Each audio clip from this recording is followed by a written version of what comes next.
ಎಲ್ರಿಗೂ ನಮಸ್ಕಾರ. ನಾನು ನಿಮ್ಮ ಹತ್ರ ಸರ್ಜ. ಇದೇ ಅಕ್ಟೋಬರ್ 6ನೇ ತಾರೀಕು ನನ್ನ ಜನ್ಮದಿನ. ಪ್ರತಿ ವರ್ಷ ನೀವೆಲ್ಲರೂ ಹೇಗೆ ನೀವು ಬೆಳೆಸಂಥ ಹುಡುಗನ್ನ ಆಚರಿಸಿ ಆಶೀರ್ವಾದ ಮಾಡಿದ್ದೀರೋ, ಈ ವರ್ಷನೂ ನೀವೆಲ್ಲರೂ ಬಂದು ಆಶೀರ್ವಾದ ಮಾಡಿ ಅಂತ ರಿಕ್ವೆಸ್ಟ್ ಮಾಡ್ಕೊತೀನಿ. ಏನಕ್ಕೆ ಅಂದರೆ ನಿಮ್ಮ ಆಶೀರ್ವಾದನೇ ಶ್ರೀರಕ್ಷೆ. ನಿಮ್ಮ ಆಶೀರ್ವಾದ ಇಲ್ಲದೆ ಏನೂ ಆಗಲ್ಲ.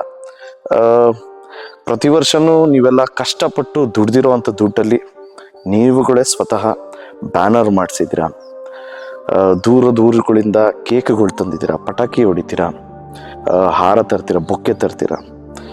ಇದಕ್ಕೆ ನಿಮ್ಗಳಿಗೆ ನಾನು ಕೋಟಿ ಕೋಟಿ ಥ್ಯಾಂಕ್ಸ್ ಹೇಳೋದಕ್ಕೆ ಇಷ್ಟಪಡ್ತೀನಿ. ಆದರೆ ನಂದು ಒಂದು ವಿನಂತಿ ಇದೆ. ಈ ವರ್ಷ ನೀವುಗಳು ಬೊಕ್ಕೆಗೆ, ಹಾರಕ್ಕೆ, ಪಟಾಕಿಗೆ ಏನೆಲ್ಲ ಖರ್ಚು ಮಾಡ್ತೀರಾ, ಅದ್ರ ಬದಲಾಗಿ ಅದೇ ದುಡ್ಡಲ್ಲಿ ನೀವುಗಳು ನಿಮ್ಮ ಕೈಯಲ್ಲಾದಷ್ಟು ಪುಸ್ತಕಗಳು ಕೊಡಿ. ಅಂದರೆ ನೋಟ್ಬುಕ್ಸು, ಪೆನ್ಸಿಲ್ಸ್ ತೊಗೊಂಬನ್ನಿ, ಪೆನ್ಸ್ ತೊಗೊಂಬನ್ನಿ, ಜಾಮಿಟ್ರಿ ಬಾಕ್ಸ್ ತೊಗೊಂಬನ್ನಿ, ಸ್ಕೂಲ್ ಬ್ಯಾಗ್ಸ್ ತೊಗೊಂಬನ್ನಿ, ಮತ್ತು ಕ್ರೀಡೆಗೆ ಸಂಬಂಧಪಟ್ಟಂಥ ವಸ್ತುಗಳು, ವಾಲಿಬಾಲ್ ಆಗಿರ್ಬೋದು, ಬಾಸ್ಕೆಟ್ಬಾಲ್ ಆಗಿರ್ಬೋದು,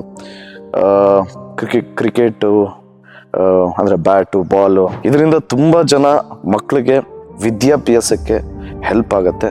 ಎಸ್ಪೆಷಲಿ ಸರ್ಕಾರಿ ಶಾಲೆಯಲ್ಲಿ ಓದ್ತಿರೋ ಮಕ್ಕಳಿಗೆ ತುಂಬ ಉಪಯೋಗ ಆಗುತ್ತೆ.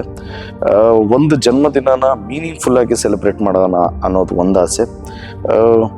ಸೊ ನೀವೆಲ್ಲರೂ ಬಂದು ಆಶೀರ್ವಾದ ಮಾಡಿ, ಯಾರ್ಯಾರಿಗೆ ಬರೋಕ್ಕಾಗಲ್ವೋ ಅಲ್ಲಿಂದನೇ ಆಶೀರ್ವಾದ ಮಾಡಿ ಅಂತ ರಿಕ್ವೆಸ್ಟ್ ಮಾಡ್ತಾ ನಾನು ಮಾತು ಮುಗಿಸ್ತಾ ಇದ್ದೀನಿ. Love you all. ಜಯ ಆಂಜನೇಯ.